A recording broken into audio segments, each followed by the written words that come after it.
All right, time for the last one. Bay Miwok, Lesson 7, Leadership and Trading. Hopefully throughout this process, you've gotten just a little bit more of an introduction to the Native Americans that lived right here in Clayton and used Mount Diablo.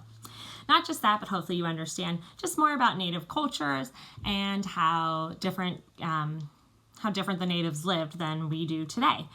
Even though this is very specific to the Miwok tribe, a lot of these kinds of things with ceremonies, the respect to nature, go across all different tribes, okay, throughout California and throughout the United States, okay? Here we go, Bay Miwok, Lesson 7, Leadership and Trading. Each Bay Miwok village had a leader. Topic sentence always starts off right away with a nice topic sentence, and then it's going to go into details about it. So I'm going to highlight that topic sentence. The leader was responsible for seeing that no one in the village went hungry or homeless. He was in charge of making decisions and acted as a judge and solved problems that occurred.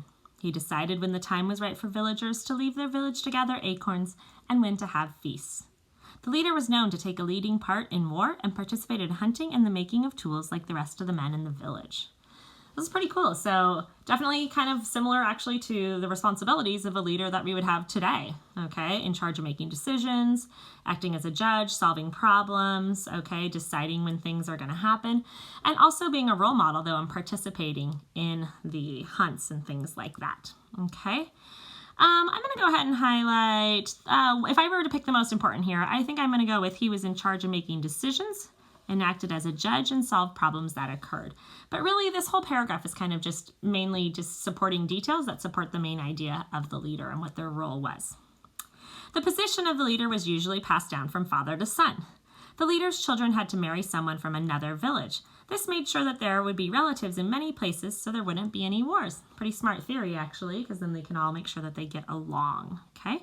I'll highlight the first sentence there, the topic sentence, from father to son, okay? All right. Next up, the next section is called trading. Trading took place all over California, and items of trade passed along the different trade routes from one village to the next. So I'm going to go ahead and just do the first part here. Trading took place all over California, okay? Why would you trade? Well, you would trade for something that you don't have or something that you need or want, okay? So if you are a tribe that lives on the coast, on the ocean, then you might have access to seals, okay, or sea lions.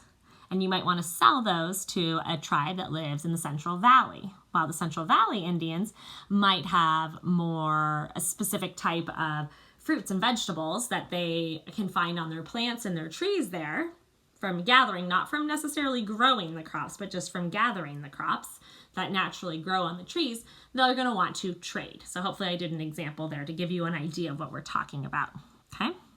Some of the goods traded had certain values. Trade items were exchanged for other items of equal value. When a tribe member had no items to trade but needed something, they used small strings of shells for money. That's what the picture is there. All right, so here we go. I'm going to say that trade items were exchanged for other items of equal value. That makes perfect sense to us, right? We're going to trade something that's of equal value. But if we don't have something, then we're going to use our money. And here we go. I'm going to highlight used small strings of shells for money, okay? Here's an example of shell bead value. A bow would cost 5 strings of beads. A ceremonial basket would cost 10 strings of beads. Interesting. Different areas of California had items that were valued all across the state. This is kind of what I was talking about with the tribes near the ocean and the tribes near the, in the Central Valley, okay? So different areas of California had items that were valued all across the state. Traders traveled great distances to trade, okay? So there's going to be some traveling involved here, okay? I'm just going to highlight traveled. Tribes that lived in the mountains had different natural resources than those that lived along the coast or in the valleys. Mountain tribes had excellent trees for making items out of wood, such as bows and arrows, and they had many different minerals and rocks. Valley tribes had large animal hides and many resources to make baskets. The coastal tribes had fish, shells, and salt. So each tribe had something that another tribe needed. I like that last one. I'm going to highlight that, okay? Well, what did our Miwok have? The Mount Diablo area provided the Bay Miwok with many valued trading goods. The main trading partners of the Bay Miwok were probably the Ohlone and the Yokuts.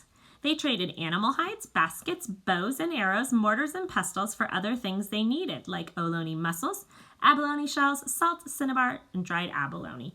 These are things that would be closer to the water, okay? All right, so let me go ahead and highlight. I kind of actually want to focus on the things that we had here. The Bay Miwok would trade animal hides, baskets, bows and arrows, mortars, and pestles. Okay, so that's what we were trading. This one goes on to the next page. Okay, so they were getting these things. So the Ohlone were out closer to the water, the ocean water, and that's where they could get those items. Turn the page. And Olivella shells, and Yokun pine nuts, and rabbit skin blankets. Obsidian rock from the northern mountains was especially wanted for arrowheads and knife blades. It was wanted by most California tribes and was the most valuable rock for trading. I'm going to highlight just obsidian rock, just that it was so valuable, most valuable rock for trading. And they used it for the arrowheads and knife blades. I think we've talked about that one in class and we've mentioned it before. Besides trading with other tribes, the Bay Miwok also traded with themselves. Okay, tribelets, rich in acorns or salmon or seeds or skins, shared with other tribelets and visitors. The feasting, trading, and sharing among various tribelets within the Bay Miwok territory ensured that no Bay Miwok tribelet would ever starve. We saw this idea with the leader, this idea that the leader really wants to make sure that everybody is okay. They really have a goal for the common good of their people, making sure that everybody is fed. I respect that about them. All right. We can go ahead and highlight up here that the Bay Miwok also traded with themselves, and we're talking about within the different tribelets. I'm going to highlight that part. Feasting, trading, and sharing among the various tribelets. Tribelets is what we did in the very beginning, talking about like the Chupkan, the Volvan, okay, the Saklan. Last one. The Bay Miwok men tattooed lines on their arms to measure their beads of money, and wore the clamshell bead necklaces around their necks to show their wealth. To show their respect for the dead, beads were thrown in graves. By doing so, this controlled the amount of money that was available at one time. Kind of an interesting idea there. When somebody died, they put money in there, so there was just never too much money out with these shell beads, okay? Interesting claim there. Also interesting that they would tattoo a line on their arm so that they could measure.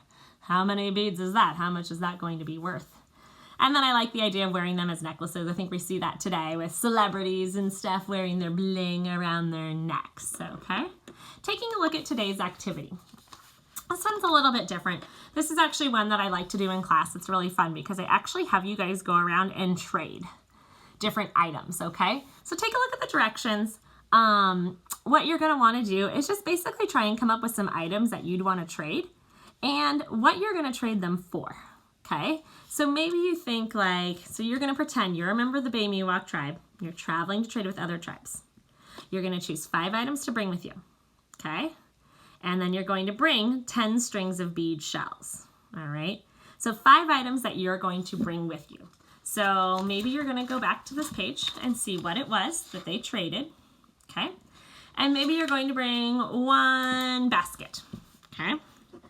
Then you are going to come up with something that you think would be an equal item to trade with, or how many shell beads you might want to get. Well, actually the shell beads are down there. So what do you think would be the equivalent of 1 basket? Now I bet you're thinking, how would I know this, Miss Housey? Well, you're gonna have to get creative, okay? You're gonna have to think about things that you would want. I'm not talking about Nintendo Switches, but if you kind of go back here to where it talks about trading and kind of see what some of the other things were, okay? So for example, the wood coming from the mountain tribes, okay? Minerals, rocks, okay? Large animal hides, fish, shells, salt. Salt was important because it helped preserve the food and make it last longer, okay? Mussels, abalone shells, salt, cinnabar, dried abalone. So kind of think about what you might want to get with those. And of course, I would hope that maybe you'd want to try and get some of that obsidian rock. That was not around here. They'd have to get that from up north. Rabbit skin blankets, pine nuts. So see if you can figure out what a couple things might be that would be an equivalent for a trade, okay? Just have a little fun with it. There's no right answer here. There's no right answer. Just understanding the idea that the natural resources provided us items to trade with other tribes for things that we needed or wanted. I hope that you guys have enjoyed this time that we've had learning together about the Bay Miwok Indians. Now, this was not how we would have done it in class, but it works. We made it work.